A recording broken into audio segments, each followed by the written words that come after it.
زانکۆی پۆلیتەکنیکی هەولێر کۆنمرەکانی چەندن؟ بە پارالێل، بە ئێواران، بە زانکۆڵاین.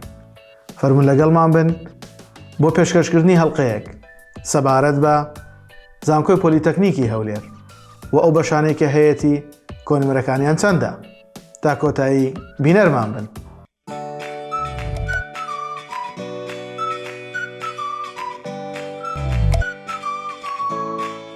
سڵاوتان لێبێ، من سروود خۆشید، فەرمانبەر لە سەرۆکاتی زانکۆی پۆلیتەکنیکی هەولێر و ئەندامی لیژنەی ڕاوێژکاری بۆ پڕکردنەوەی فۆرمی زانکۆڵاین لە خزمەتتانە بین بۆ پێشکەشکردنی ڤیدیۆیەکی نوێ تا کۆتایی بینەرمان بن.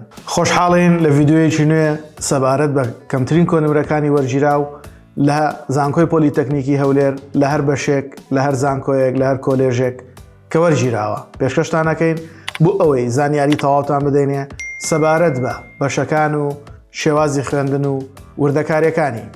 بۆیە ئێستا لە درێژەی ڤیدیۆکەمانە دەزەکەین بە باسکردنی یەکەم کۆلێژ لە زانکۆی پۆلیتەکنیکی هەولێر کە ئەویش کۆلێژی تەکنیکی ئەندازیاری هەولێرە. 4 بەش لە خۆ ئەگرێت کە بەشەکانیش ئێستا باسییان ئەکەین. کۆلێژی تەکنیکی ئەندازیاری سیستمی زانیاری، زانکۆڵاینی پارێزگا 91.2، گشتەکەی 95.2. پارالێل بۆ پارێزگا 89.28، گشتەکەی 91.533.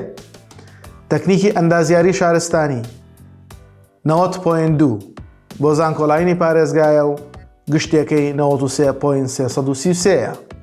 پارالێلی پارێزگا 88.76 و گشتەکەی 92.067. تەکنیکی ئەندازیاری ڕێگەوبان 83.703 زانکۆڵاینی پارێزگایە و گشتەکەی 88.133. پارالێلی پارێزگا 79.492 و گشتەکەی 83.8. تەکنیکی ئەندازیاری میکانیک و وزە 82.6 زانکۆڵاینی پارێزگایە و گشتەکەی 86.633. پارالێلی پارێزگا 78.546 و پارالێل بۆ گشتی 88.16. خۆشەویستانم، ئێمە لە زۆر بۆنە و ڤیدیۆی تراباسی ئەوەمان کردووە. زۆرجار پرسیارەکرێت ئایا جیاوازی لە نێوان زانکۆی پۆلیتەکنیکی هەولێر، بەشە ئەندازیاریەکان و زانکۆی سڵاحەدین یا زانکۆی سلێمانی هەر زانکۆیەکی تر کە پۆلیتەکنیک نین ئەوانش ئەندازیاریان هەیە، جیاوازیەکەیان چییە؟ ئەلبەتە خۆشەویستان، گەورەترین و گرنگترین جیاوازی کە لە نێوان ئەم دوو زانکۆیانەیە هەیە، یا با بڵێن زانکۆ پۆلیتەکنیکەکان بەگشتی لەگەڵ زانکۆکانی ترە، ئەوەیە لە زانکۆ پۆلیتەکنیکەکان زیاتر ئیشوکاری عەمەلی ئەکرێت، واتە بە پراکتیک تۆ ئیشوکارەکەی، نەزەریت کەمترە، زیاتر خۆت ماندۆکەی لەگەڵ ئەوشانەی کە بەدەستی خۆت ئەیکەی. بەڵام لە هەندەسەی زانکۆکانی تر زیاتر تیۆریە، واتە کتێبە خوێنیتەوە، زانیاری وەرەگری، کەمتر سەرپەرشتیاری پرۆژەکانەکەی بە شێوازێکی پراکتیکی. ئەمە جیاوازیەکەیانە بۆ زانیاری ئەوەی خۆشەویست. دووەم کۆلێژ بریتیە لە کۆلێژی تەکنیکی تەندروستی و پزیشکی هەولێر کە دوو بەش لە خۆیەگرێ. ئەوانش بریتین لە بەشی شیکاری نەخۆشیەکان، زانکۆڵاینی پارێزگا 95، گشتەکەی 96.8. پارالێلی پارێزگا 93.714 و گشتەکەی 95.6. چارەسەری سروشتی 91.143 زانکۆڵاینی پارێزگایە و گشتەکەی 93.667. پارالێلی پارێزگا 89.333 و گشتەکەی 90.8. سێم کۆلێژ بریتیە لە کۆلێژی تەکنیکی کارژێڕی هەولێر کە بەشەکانی 4 بەشن. ئەوانش بریتین لە تەکنیکی کارژێڕی کار، زانکۆڵاینی پارێزگا 71.6 و گشتێکی 75.3. پارالێلی پارێزگا 66 و گشتێکی 68.7. ئێوارانی پارێزگا 60.4 و گشتێکی 65.6. تەکنیکی ژمێریاری 68 زانکۆڵاینی پارێزگایە و گشتێکی 74.1. پارالێلی پارێزگا 63.2 و گشتێکی 66. بازارگەری نێودەوڵەتی و زمان 67.6 زانکۆڵاینی پارێزگایە و 77.4 گشتەکەیەتی. پارالێلی پارێزگا 62.71 و گشتەکەی 73.6. ئێوارانی پارێزگا 57.4 و گشتێکەی 62.2. بەشی تەکنیکی میدیا 61.8 زانکۆڵاینی پارێزگایە و گشتێکەی 69.8. پارالێلی پارێزگا 6.857 و گشتێکەی 66.8. ئێوارانی پارێزگا 57.6 و گشتێکەی 59.4. لێرەیە کە ئەو بەشەی شایانی ئەوە بێت ڕوونکردنەوەی لەسەر بدەین بریتە لە بازارگەری نێودەوڵەتی و زمان. بەشێکی نوێیە زیاتر بزنسە بۆ ئەو کەسانەی ئاێنێ لە بزنسە ئیش بکەن. بەشێک لە زمانی بزنس و بەشێک لە بزنس بەیەکەوە ئەخوێنرێت، واتە ئەتوانین بڵێن بە عەرەبیەکە ئەبێتە ئیدارەت تەسویقی وەللوغات، واتە چۆن سەرپەرشتی بازار و یان بازارگەری نێودەوڵەتی و بازارگەری ئۆنلاین و ئەو بابەتانە ئەکەین، زیاتر ئەو بابەتانە لەوێ ئەخوێندرێت. ئێستا چوارەم کۆلێژ کە باسێکەین بریتی لە کۆلێژی تەکنەلۆژی هەولێر، کە ئەم کۆلێژە وەکو لە ڤیددیۆکانی پێشتریش باسمان کردووە چەند بەشێکی هەیە: بڕوانامەی بەکالۆریۆس و بڕوانامەی دیبلۆم لە هەمان کاتە ئەدات.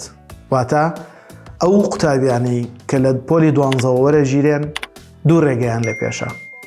2 ساڵ ئەخوێنن، پاشەوەی کە 2 ساڵیان خوێند 160 مەعهەد 140 پۆلی 12یان بۆ حسابەکرێ، ڕیزبەندیەک دروست ئەکرێ.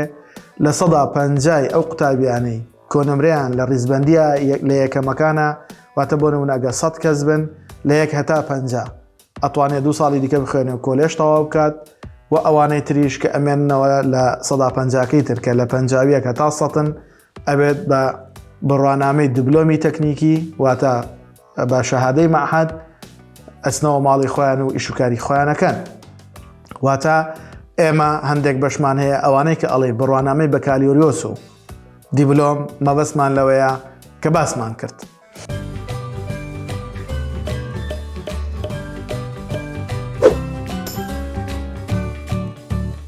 یەکەم بەش بریتیە لە بەشی تەکنەلۆژیای زانیاری و گەیاندن ICT کە بڕوانامەی بەکالۆریۆس و دیبلۆم لە هەمان کاتە ئەدات وەکو ڕوونمان کردەوە. زانکۆڵاینی پارێزگا 74.9 و گشتێکەی 85.1. پارالێلی پارێزگا 71 و گشتێکەی 75.6. دووەم بەش بریتیە لە تەکنەلۆژیای پترۆڵ کە تەنها شەهادەی مەعهەد واتە بڕوانامەی دیبلۆمە بەخشێت. 63.7 زانکۆڵاینی پارێزگایە و گشتێکەی 77.8. پارالێلی پارێزگا 62.6 و گشتێکەی 67.6. تەکنەلۆژیای کەرەستە و بیناکاری کە بڕوانامەی دیبلۆم و بەکالۆریۆس ئەدات. 62.2 پارالێل بورن زانکۆڵاینی پارێزگایە و گشتێکەی 78.2. پارالێلی پارێزگا 58.877 و گشتێکەی 67.4. ڕێگاوبان و ڕووپێوان بەشی ڕووپێوان تەنها بڕوانامەی دیبلۆمە بەخشێت. 62.155 زانکۆڵاینی پارێزگایە و 78.1 گشتێکەیەتی. پارالێلی پارێزگا 60.2 و گشتێکەی 64.9. ڕێگاوبان و ڕووپێوان بەشی ڕێگاوبان تەنها بڕوانامەی دیبلۆمە بەخشێت. 6.267 زانکۆڵاینی پارێزگایە و وا گشتێکەی بریتیە لە 7. پارالێلی پارێزگا 58.603 و گشتێکەی 69.1. میکانیک و کانزاکان لقی کانزاکان و تەکنەلۆژیای لکاندن تەنها بڕوانامەی دیبلۆمە بەخشێت. 58.6 زانکۆڵاینی پارێزگایە و 64.2 گشتێکەیەتی. پارالێلی پارێزگا 57.657 و گشتێکەی 58.7. تەکنەلۆژیای ئۆتۆمبیل بڕوانامەی دیبلۆم و بەکالۆریۆسە بەخشێت. 58.035 زانکۆڵاینی پارێزگایە و گشتێکەی 74.4. پارالێلی پارێزگا 57.8 و گشتێکەی 64.6. بەشی میکانیک و کانزاکان. لقی میکانیک و وزە تەنها بە ڕوانامەی دیبلۆمە بەخشێت. 58 زانکۆڵاینی پارێزگایە و گشتێکەی 72.3. پارالێلی پارێزگا 58.4 و گشتێکەی 61.607. کۆتابەشمان بریتیە لە تەکنەلۆژیای ئۆتۆماتیکی پیشەسازی بە ڕوانامەی دیبلۆم و بەکالیۆرۆسە بەخشێ 57.875 زانکۆڵاینی پارێزگایە و 73.9 گشتێکەیەتی. 57.937 پارالێلی پارێزگایە و گشتێکەی 59.026. ئێستا باسی کۆلێژی تەکنیکی شەقڵاوە ئەکەین کە ئەویش بە هەمان شێوەی کۆلێژی تەکنەلۆجی هەولێرە، واتە هەندێک بەشی هەیە بەکالیۆرۆس و دیبلۆم لە هەمان کاتا بەخشێت، وەکو باسمان کرد کە 160 بە 140 بۆتان حسابەکرێ و ڕیزبەندیەکی نوێ لە 150 ئەتوانێت بڕاتە قۆناغی سێم و کۆلێژ تاواکە، واتە 2 ساڵی کۆلێژ تاوا بکات. لە 150 بە خوارەوە ئەوانن کە بە شەهادەی دیبلۆمی تەکنیکی واتە بە شەهادەی مەعهەد ئەسنە تەخەڕوجەکەن و ئەسنە سەرکاری خۆیان. بەشەکان بریتین لە شیکاری نەخۆشیەکان بە ڕوانامەی دیبلۆم و بەکالیۆرۆسە بەخشێ، زانکۆڵاینی پارێزگا 86.571 گشتێکەی 94.571. پارالێلی پارێزگا 83.143 و گشتێکەی 87.429. ئێوارانی پارێزگا 75.429 و گشتێکەی 80.286. بەشی پەرستاری کە تەنها بە ڕوانامەی دیبلۆمە بەخشێت 83.143 زانکۆڵاینی پارێزگایە و 89.143 گشتێکەیەتی. پارالێلی پارێزگا 79.453 گشتێکەی 85.143. ئێوارانی پارێزگا 76.286 و گشتێکەی 79.143. بەشی ڤێرتەرنەری بە ڕوانامەی دیبلۆم و بەکالیۆرۆس ئەبەخشێت 68.644 زانکۆڵاینی پارێزگایە و 86.286 گشتێکەیەتی. پارالێلی پارێزگا 64.571 و گشتێکەی 79.014. ئێوارانی پارێزگا 61.429 و گشتێکەی 71.143. تەکنەلۆژیای زانیاری IT بە ڕوانامەی دیبلۆمە بەخشێت 67.7 زانکۆڵاینی پارێزگایە و 74.7 گشتێکەیەتی. پارالێلی پارێزگا 63.7 و گشتێکەی 66.2. ئێوارانی پارێزگا 6.374 و گشتێکەی 63.2. بەشی کارگێڕی کار کە بە ڕوانامەی دیبلۆم و بەکالیۆرۆسە بەخشێت 64 زانکۆڵاینی پارێزگایە و گشتێکەی 73.7. پارالێلی پارێزگا 59.84 و گشتێکەی 63.9. ئێوارانی پارێزگا 58.2 و گشتێکەی 60.3.